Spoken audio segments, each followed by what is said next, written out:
All right, so you open your email, you're scrolling through Twitter, and bam, there's that little blue link, shortened URL. Yeah. Just kind of sitting there, all innocent looking. Uh-huh. And, they're everywhere these days. Yeah. But do we ever really think about where they go? Like, what's behind the curtain? Right. It's so easy just to click and go, but there's a whole world hiding behind those shortened links, a lot more than you might think. That's what this deep dive is all about. Peeling back the layers. Exactly. Yeah. Peeling back the layers. And, we got some really interesting sources today. Stuff about malware, about tracking, even legal issues for companies that aren't careful. Oh, yeah. The legal stuff is getting serious. One of the sources mentioned a phishing campaign just last year, 2023. Over 300,000 people got hit. Wow. 150 countries. It was huge. And the legal fallout for organizations, especially with all those data protection laws, it can be a nightmare. And it's global. That's what's so scary. It's not just, some isolated thing happening in one place. Yeah. These attacks, they're everywhere. And one of the things that really struck me in the research was how these cyber criminals, they use our trust against us. Yeah. Like a link that seems like it's from a friend, but their account got hacked. Happens all the time. Or an email that looks official. Yeah. And they're hiding those bad links behind shortened URLs. It's called misuse of trust, and it's incredibly effective because we're wired to trust the sources we know. It's like they know how our brains work. They do their research. Yeah, it's creepy. Well, one example of this is clickjacking. Have you heard of that? Clickjacking. Yeah, you think you're clicking on one thing like a harmless button or a picture, but it actually redirects you somewhere else completely. It could be a malicious site, Oh, that's awful. Yeah. It's funny you mentioned that because I almost fell for something like that just the other day. Really? Yeah, I got this email. It looked exactly like it was from my bank, saying I needed to update my account info. Oh, yeah. But something just felt off about it. So I hovered my mouse over the link. Yeah. And it wasn't going to my bank's website at all. Oh, wow. Good catch. I know, right? Yeah. Dodged a bullet there. Yeah. But it just shows you how easy it is to fall for this stuff. It really does. And that's why these sources are so important. They give us tools to fight back. Okay, so let's get to the good stuff. What can we actually do to protect ourselves? Right, because it's not all doom and gloom. Exactly.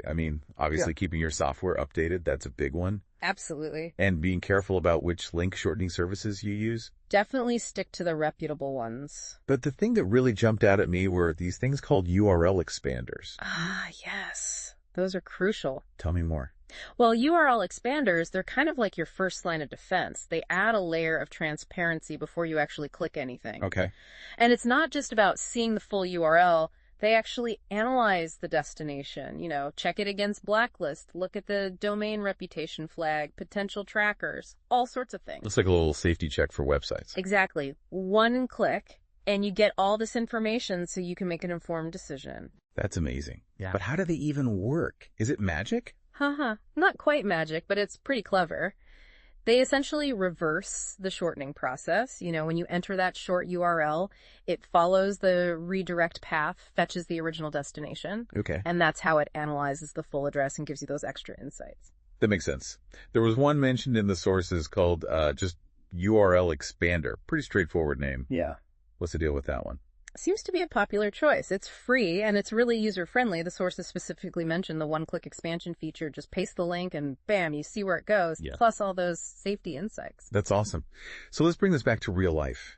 How does using something like that actually help me, day to day? Okay, well, let's go back to that email you got that looked like it was from your bank. Uh-huh. If you had used a URL expander, you could have instantly seen whether that link was actually taking you to your bank's website or if it was a phishing scam. Oh, wow. So it could have saved me a lot of trouble. Exactly. And it's not just for individuals. Businesses are using these tools too. Oh, really? Yeah, they can integrate URL expanders into their security systems to protect their employees from clicking on bad links in phishing emails.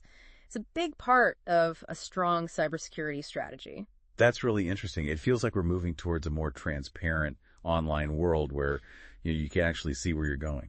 I agree. And that actually raises an interesting question. As these tools become more common, how might cybercriminals adapt? Oh, that's a good point. Will we start seeing new techniques designed to get around URL expanders? It's a constant arms race. It's like a game of cat and mouse. Exactly. So I guess the takeaway here is shortened links are great, super convenient, but don't just click blindly. Absolutely. Knowledge is power.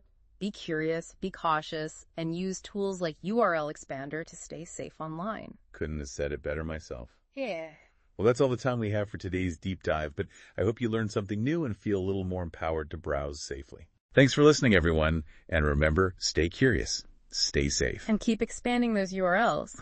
Exactly. Bye, everyone. Bye.